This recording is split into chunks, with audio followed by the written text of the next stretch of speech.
السلام عليكم ورحمة الله. أهلا بكل عشاق كرة القدم، أهلا بكل الناس اللي منتظرة كأس العالم وعايزة تتفرج بدون أي معاناة وبدون أي مصاريف. في الأول يا جماعة، أنا راجل مش محترف دش، ولكن يعني عندي هواية بسيطة. الحمد لله. كأس العالم اللي فات 2018 في روسيا اتفرجت عليه بدون مصرف أي جنيه، وده لأني ركبت القمر التركي. القمر التركي يا جماعة أسهل قمر وأحسن قمر تتفرج عليه على مباريات كأس العالم بدون يعني قنوات مفتوحة وبالجودة العادية والجودة ال HD وبدون نت وبدون أي معاناة، وقمر نضيف جدا مفيش عليه أي قنوات إباحية أو أي قنوات خارجة.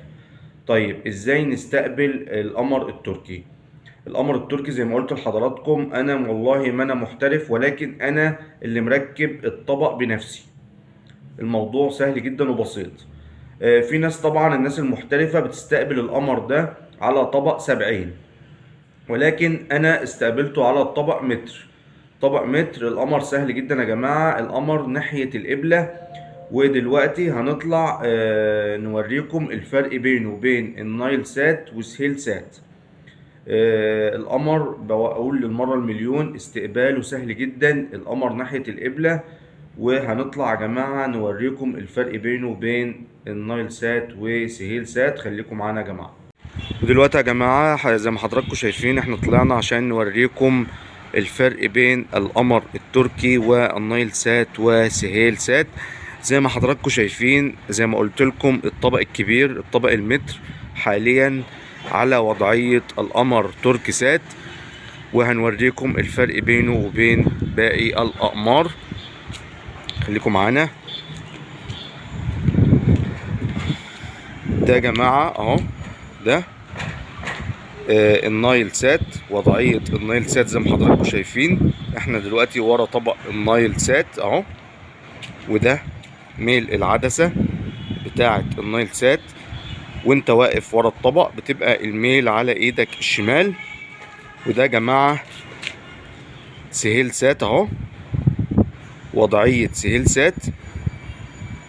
اما بالنسبة للقمر التركي تركي سات، انا دلوقتي واقف حاليا ورا الطبق. شوفوا يا جماعة الفرق بينه وبين نيل سات، هنجيبها لكم اهو من ورا. تمام اهو.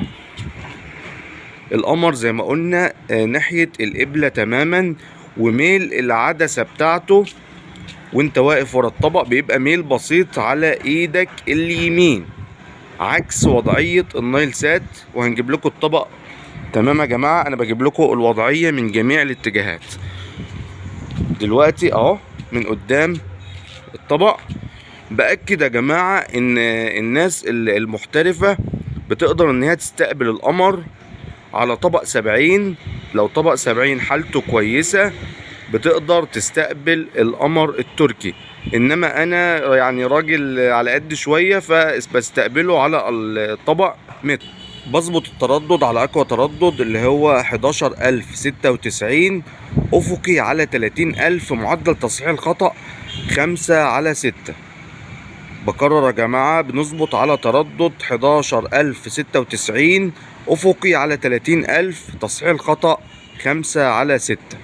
ببدأ اظبط زي ما حضراتكم عارفين طبعا. بلف بحاول ان اجيب اتجاه القبلة، وبحاول ان ارفع الطبق لفوق وانزله تحت لحد ما استقبلت الاشارة. وهنزل دلوقتي اوريكم قوة اشارة القنوات. قوة اشارة القنوات يعني 100% يا جماعة، 100%. وبأكد الجودة عادية وجودة HD وبدون اي نت. القمر هيذيع كل المباريات. والله العظيم انا اتفرجت على كل مباريات كاس العالم 2018 في روسيا على القمر. هننزل دلوقتي يا جماعة نوريكم اشارة القنوات. دلوقتي يا جماعة هنوري لحضراتكم قوة اشارة القنوات. زي ما حضراتكم شايفين دي القايمة اهي، موجود فيها كل القنوات. TRT 1 HD، وTRT سبورت HD، وTRT سبورت العادية، وTRT 1 برضو بالجودة العادية. هنفتح يا جماعة TRT 1 جودة عادية، زي ما حضراتكم شايفين قوة الإشارة، يعني إشارة القناة 100%. على التردد 11096 أفقي على 30000. معدل التصحيح 5/6. دي يا جماعة تي ار تي بالجودة العادية، هنجيبها لكم بالجودة اتش دي، صورة فائقة، صورة رائعة.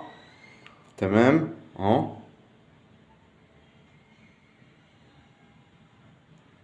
تمام يا جماعة اهو، إشارة قوية جدا على 11054 رأسي على 30000، معدل تصحيح 3/4، إشارة من 90 ل100 وجودة عالية. هنجيب لحضراتكم تي ار تي الرياضية اهي، سبورت بالجودة العالية. تمام، وادي تمام، خليكم معانا معلش.